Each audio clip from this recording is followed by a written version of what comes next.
अजित पवार ज्यावेळी मुंबई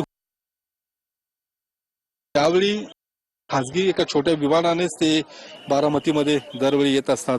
आज देखील अजित पवार यांच्या बारामती तालुक्यामध्ये 4 जाहीर सभांचं आयोजन करण्यात आलं होतं। जिल्हा परिषद पंचायत समिती निवडणुकीच्या प्रचारार्थ या जाहीर सभा होत्या। त्या जाहीर सभांच्या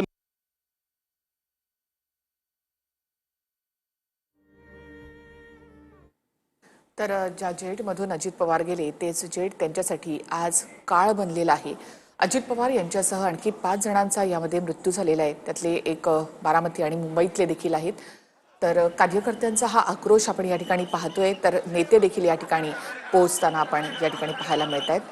तर विशाली आपण पाहिलं तर अजित पवार म्हणजे सगळ्यांसाठीच एक दादा असं हे एक व्यक्तिमत्व आपण देखील मीडियाच्या माध्यमातून पाहिलंय की दादा कशा प्रकारे मीडियाची फिरकी घ्यायचे, कशा प्रकारे बोलायचे। हो, अजित पवारांवरती कार्यकर्ते जे आहेत ते जीवापाड प्रेम करायचे। मात्र आज अजित पवार आपल्यामध्ये नाहीत ही भावना आपण पाहतो। आहेत साहेब, दादा आहेत आमच्या दादांना कुठं नका नेऊ साहेब, दादा कुठे नाही गेले साहेब, दादा कुठे नाही गेले, आमचा दादा कुठे गेला,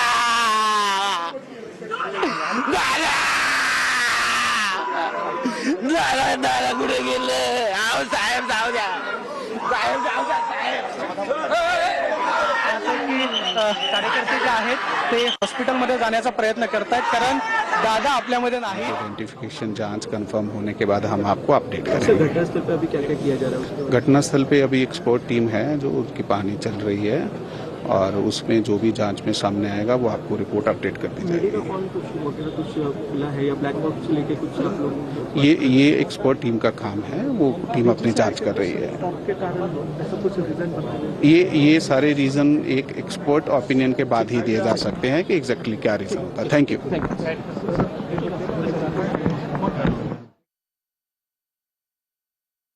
ही घटना घडली, राज्याचे उपमुख्यमंत्री व 5 व्यक्तींचा त्यामध्ये मृत्यू झालेला आहे। काय सांगाल, खऱ्या अर्थाने संपूर्ण राज्याला ही एक दुःखद घटना आहे। धक्कादायक जी घटना घडलेली ती धक्कादायक घटना घडलेली आहे। त्यामुळे मनस्वी सर्व बारामतीकर हे इकडे मेडिकल कॉलेजला आलेले आहेत। कोणालाच बारामतीचा बंद, सर्व दुकानं वगैरे बंद आहेत, बारामती संपूर्ण बंद आहे। पण असं वाटलं की आपल्या घरातला कोणीतरी माणूस गेलेला, मोठा माणूस गेलेला आहे। घरातला माणूस जातो तेव्हाही एवढं दुःख होत नाही, पण दादा गेल्यानंतर एवढं दुःख लोकांना झालेलं आहे की ते शब्दात व्यक्त करण्यात फार अवघड आहे। दादा आपले बारामतीमध्ये एवढे हे केले, आम्ही अचानक असं गेले म्हणजे आम्हाला लय दुःख आणि लय निवेदन, आम्ही कधी हे भूलणार नाही असं आम्हाला। काय बाबा, आज काय मोठं दुःख झाले ह्या बारामती तालुक्याला आणि पुणे जिल्ह्याला। इतकं दुःख मोठं झालंय की मलाच काय सुसाना, काय बोलावं तीच कळना। दादाची बातमी, मी बाथरूम मध्ये आंघोळ करत होतो, सरांचा फोन आला। बापू म्हणले तुम्ही कुठे? म्हणले मी बाथरूम मध्ये आंघोळ करतोय। ती म्हातारीने फोन आणला, ती म्हणली अहो फोन आलाय सरांचा, हो का? मी तसंच घेतला फोन घेतला तर मला म्हणली तुम्ही काय करताय? म्हणलं आंघोळ करतोय। अहो म्हणले टीव्ही लावून बघा ना, म्हणले दादाचं मोठं बेकार झालं। अरे म्हणले काय झालं? हो का सत्य, मला फोन बी आलाय तुम्हाला, हे बघा हो का सरांचाच फोन आहे। तर म्हणले अहो बापू म्हणले बघा, मी पटकन तशीच ती बकेट घेतली, अंग पुसलं टायरने आणि कपडे घातले, तसंच मी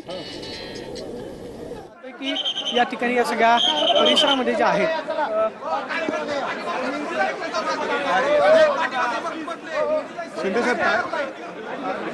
करतो ना विश्वास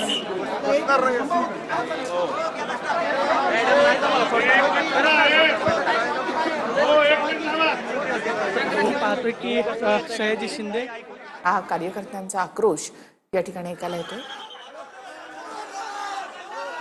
कार्यकर्ते आणि दादांना मानणारे त्यांचे असंख्य चाहते आज हेच म्हणतात की बारामती पुरकी झाली। बारामती ही मोठ्या पवारांची, बारामती ही दादांची, हे समीकरणच।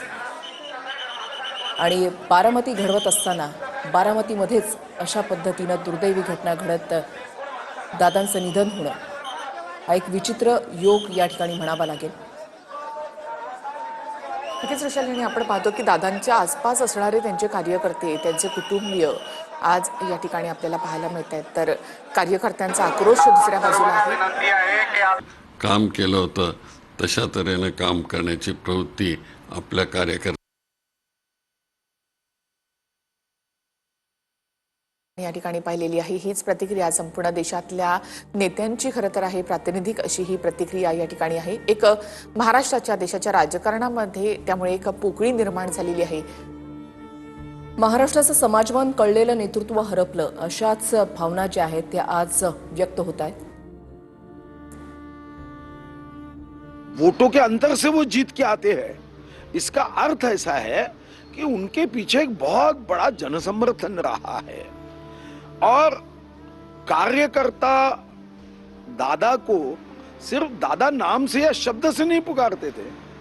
एक सही में भाई का रिश्ता, कार्यकर्ताओं के साथ एक परिवार के प्रमुख का रिश्ता, ये उनकी विशेषता रही है. हर मंगलवार को मंत्रियों के साथ चर्चा, विधायकों के साथ चर्चा. मैं नहीं समझता, मैं इतने वर्षों से विधायक हूं, कि ऐसा कोई राजनीतिक नेता इतनी निरंतरता के साथ अपने कार्यकर्ताओं को, अपने विधायकों को, अपने मंत्रियों के साथ बैठ सकता है. ये मैं तो 95 से मैं विधायक हूं, मैंने तो कभी मेरे पार्टी में भी नहीं देखा. और उनकी सभा की शुरुआत आप देखिए, शुरुआत में वो जो नाम लेते ना, वो कौन से कार्यकर्ताओं के, छोटे से छोटे कार्यकर्ताओं के काम से उनका जब नाम मंच पर लेते तो मैं समझता हूं कि तुम्हाला तिकीट नाही दिला अण्णा, कावळा शिवणार नाही. आम्हाला कुठेतरी दादानी न्याय दिला. दादानी महाराष्ट्र पोरक केलाय. दादाच्या जाण्यानं खऱ्या अर्थाने महाराष्ट्राची ही हानी कधीच भरून निघणार नाही. मला काय बोलावं हे सुचत नाही. मी 4 दिवसापूर्वी दादाकडे गेलो होतो. दादाने मी मागे बसलो तर दादा म्हणले, अण्णा तुम्ही पुढे येऊन बसा. माझ्या शेजारी दादानी मला बसवलं. आमच्या पोरांना बोलून घेतलं. काय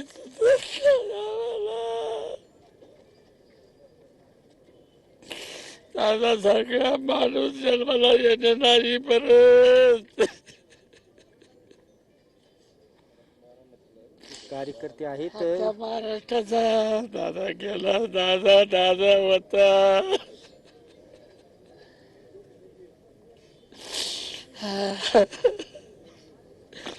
कुठल्या शब्दात दादा बरोबर बोलावा. तळातल्या माणसाच्या दारापर्यंत दादा जाणारा, शेवटच्या कार्यकर्त्याला जय देणारा दादा गेला.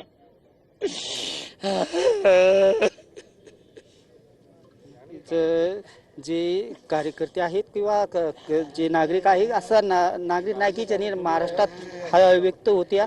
कृषी क्षेत्र असेल, विज्ञान क्षेत्र असेल, सामाजिक क्षेत्र असेल, अशा प्रत्येक क्षेत्रात किंवा असा कोणता व्यक्ती नाही की त्या व्यक्तीला उपमुख्यमंत्री अजित पवार यांची मदत झालेली नाही. राज्यभरातून मोठ्या प्रमाणात कार्यकर्ते, देशभरात ही शोका पसरलेली आहे.